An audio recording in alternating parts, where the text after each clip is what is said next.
I think the Prime Minister felt very strongly there needed to be one UK message being pushed out. And there were various disputes, particularly with Scotland, over some of that messaging.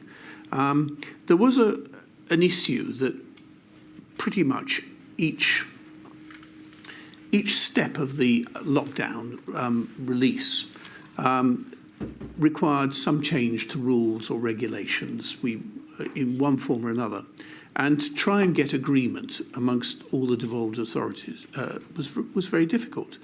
By and large, Wales and Northern Ireland went along with Britain, with England, maybe with some small modifications or changes, or maybe they influenced those and their changes could be incorporated.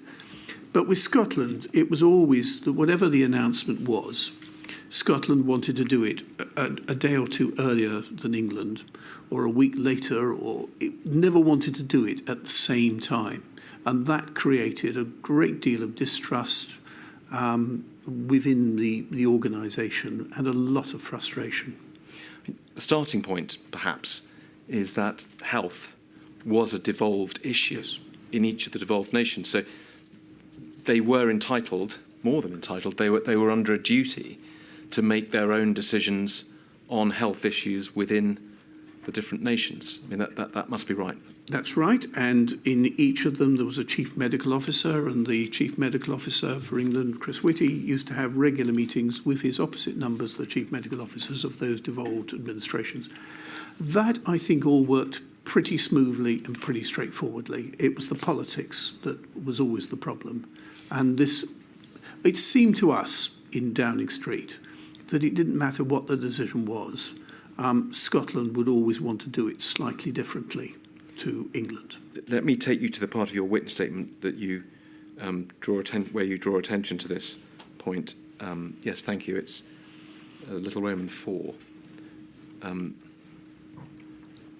And we can see here, you say that the cooperation was less effective in the case of the Scottish administration, and then, as you say, keen to announce measures either before or after the rest of the UK. And then this, for reasons which appeared more political than data-driven. Well, the Scottish administration did have the political authority and duty to make those decisions.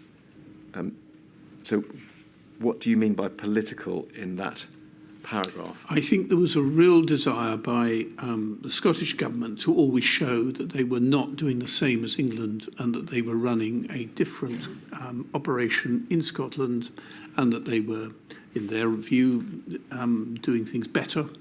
It was just, but it almost seemed as that there was a desire just to be different. Opportunistic? I think it's a good word.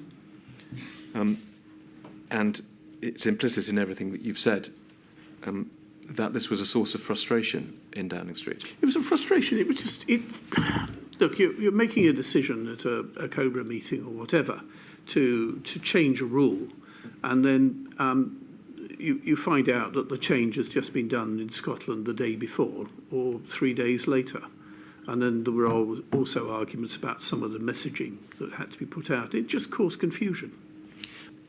Clearly, there was conflict, tension. You've just your understanding that there was a certain amount of political game playing. Do you think if the governments of the four nations had tried harder to work together and settle their differences, that some of these problems could have been overcome?